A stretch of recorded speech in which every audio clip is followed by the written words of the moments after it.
How do you prioritize your needs as a man when you have a family and you have a business, you have employees, you have payroll, you have the weight of the world on your shoulders, and you have been taught that a man is only loved for what he's able to provide? Now, there's some truth to that, okay? There absolutely is. Insofar as contribution is the rent that you pay for taking up space on the planet, right? Like a man with purpose, he is a gift to society. He's a gift to the world. He's a gift to his wife, to his kids, to his business, to whatever it is that he creates. Purpose is your purpose is your gift to the world, right? I once heard it said that the meaning of life is to discover what your gifts are, and your purpose in life is to give them away. And I cannot agree more with that statement.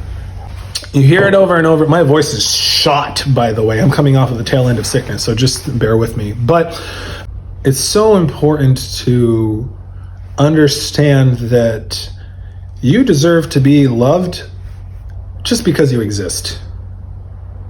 Okay? You matter. It's such a trite thing to say. It's so cliched. I understand. And it's hard to hear. It's hard to hear because we have been conditioned to believe that unless we do something, we will not have love. And that is a hard pill to swallow. And we have formulated a worldview, a belief about men and love, and ourselves and love. And you compound that with a childhood that maybe was less than ideal, right? So now we have programming and conditioning. We have beliefs that were formed when we were 1 to 7 years old. And then we have to break free of those things. So we have a lot that is kind of in the way of us realizing and truly believing that you deserve to be loved just because you exist. You matter. You have an identity outside of father, husband, and business owner. You are so much more than just the titles that were given to you, that you maybe even agreed to. You are a human being as well. That is important. That deserves to be honored. That deserves to be respected, and that deserves to be loved. Now, problem is that we give of ourselves in hopes that eventually we'll get right the energy that we give out back to us. All right, we outsource our well-being, our happiness. We feel that, okay, once I destroy myself and build this business and I have enough money, then I will have the time to relax and I can breathe again, right? Once I just hunker down and I make enough money, then I will have time to be with the family and I'll be able to make memories with them and I'll be able to love on them, etc., etc., etc. Now, the gift in all this is awareness, because like Carl Jung said, until we can make the unconscious conscious, it will direct your life and you will call it fate. And it feels like life just happens to us and we don't know why. And it feels like we're just, under the control of this puppet master and we don't have control over our lives and we can't be creative forces in it. And that can be overwhelming. But awareness is the antidote to all of that. It is the gift. And when we become aware of this belief that I have to do X, I have to do enough in order to earn love. So that's your belief, okay? If that is the collectively agreed upon belief of men, of course we're going to destroy ourselves trying to meet the needs of everyone around us, right? We're going to try and meet our wife's needs, our kids' needs, our employees' needs, the world's needs, blah, blah, blah. We take on the weight of the world on our shoulders, and then we forget about the shoulders. We forget about the person that is holding it up, because we have believed, we've been indoctrinated, right, with this belief that we come last. Once everyone's good, leaders eat last, right? There's some truth to that. Simon Sinek is the man, but leaders don't eat last. really.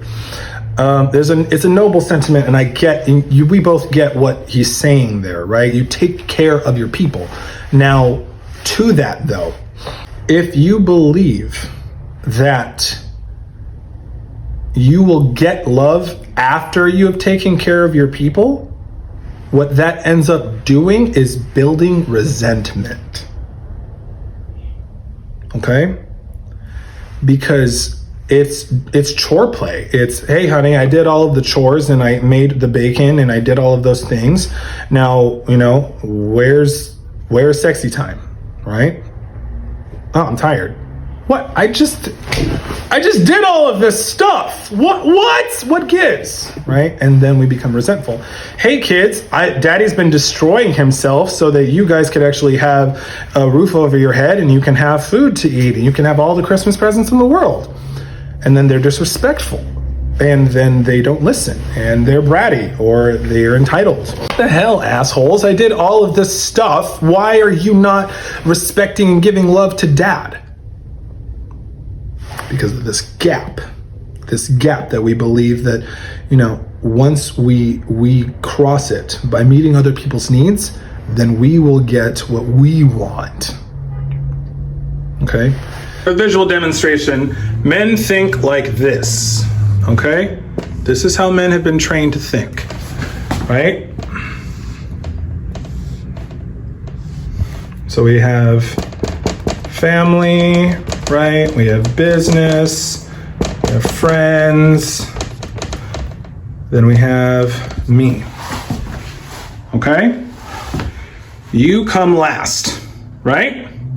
Because this, I love these people, I love these people, I love these people, and I believe that if I meet all of their needs, eventually I will get mine. Got it?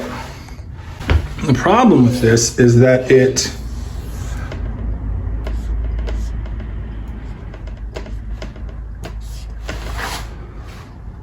creates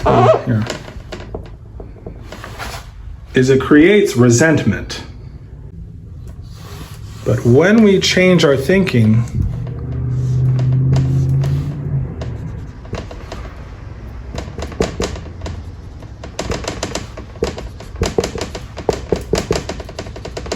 friends, right? When we change our thinking to putting yourself first, okay? You want to think of this like energy, love, compassion, strength, right? All the good stuff. You give it to yourself first. Guess who ends up getting the benefits of that? Because you feel like a superhero. Because you prioritized your needs. Now, what is one way that we can actually start implementing this and taking action on it? Number one, you have to identify what your needs are. Okay? You have to identify what your needs are. How well do you know yourself? Me? I know that I need at least an hour to myself in the morning to fill up my cup, to do whatever I want. Most of the time, it's usually my morning routine. It's having a practice of journaling. It's having a practice of working out. It is giving myself the boost that I need to remind myself of who and what I am. I am a man and I'm Richard Lonsberry, right? And connecting with that, expressing gratitude to my higher power for existing and for another day, another opportunity to make this life mean something to me, to fulfill my purpose, to do all of those things. Taking at least an hour to myself to honor myself,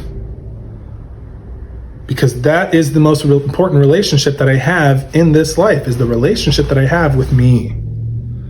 And if I'm feeling some type of way about myself, then I explore that, right? I get into my journal and then I'm like, hey, asshole, what's your problem? And I'm honest with myself. And what it does is it gives me the bandwidth. It's like having good credit, right? It gives me the bandwidth to handle anything else that comes my way. because I am reinforcing the fact that I care for myself. And my subconscious mind is paying attention, and it is feeling those sensations, and I am programming or reprogramming my subconscious mind to believe that I come first, and the actions that I take are for my well-being, which means going to the gym is for my well-being, journaling is for my well-being, therapy is for my well-being, sex is for my well-being, raising my kids is for my well-being. It's all because I love me. See how that works? See the shift? I enjoy taking care of everything that I take care of because I love myself. And it is an expression of that self-love that I end up having energy because I am no longer expectant. I am no longer waiting for anyone else to give me the love that I want to receive. So much of what men do, so much of the reason why men destroy themselves is because they think they'll get love at the end of that rainbow. But rather, give yourself love and you don't even have to cross the damn thing. Wherever you are, love is. When you know that, when you accept it, guess what you end up believing? You end up believing that you are enough. And when you believe that you're enough, that makes you attractive to your wife, to your kids, right? Obviously in a respectable, appropriate way. It makes you, it makes you attractive to future clients. It makes you attractive to money itself. But if we believe that we will only be enough, be good enough, that we'll only get the love that we want, if we do something, if we reach a specific mountaintop, if we cross the rainbow, and then we wait, that is the danger. If we wait to receive love, then we create even more space, right? And then we become resentful, because then we end up reaching this point of you're a millionaire. You have a gigantic house, you have the Tesla, you have the family, you have everything, and then you look around and you're like, is this it? Because you didn't take care of the person. You took care of the task. Because of that belief, remember, belief informs behavior.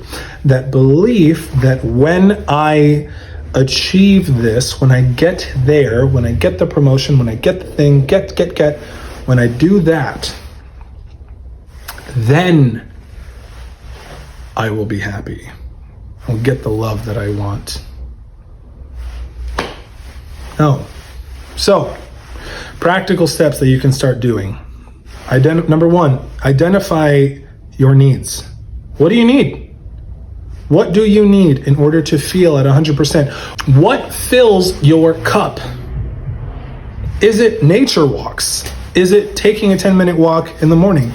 Is it meditation? Is it yoga? Is it working out? Is it a punching bag? Getting the chi up, getting the juices flowing, right? Is it having sex with your woman?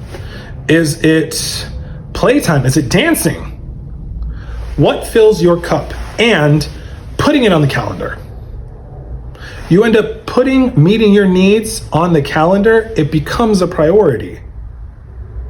And you start shifting that belief from when I do X, then I'll be loved, to I already love myself and I'm going to treat myself as such accordingly. I put that on the calendar and I start taking care of myself and having the relationship with myself that reflects the relationship that I want to have with others.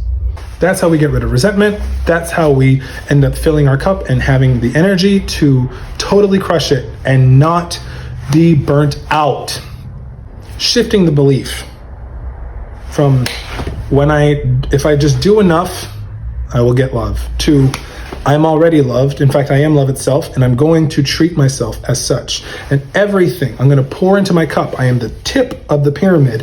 Everything that I pour into me, I give to others because my cup is full. In fact, it's already overflowing. That is the gift that you have, that you can have with respect to your family, to your business, to your bank account, to your life. So let me know. How are you going to start prioritizing your needs and developing a more loving, unconditionally loving relationship with yourself? Let me know in the comments below. I'll see you in the next one.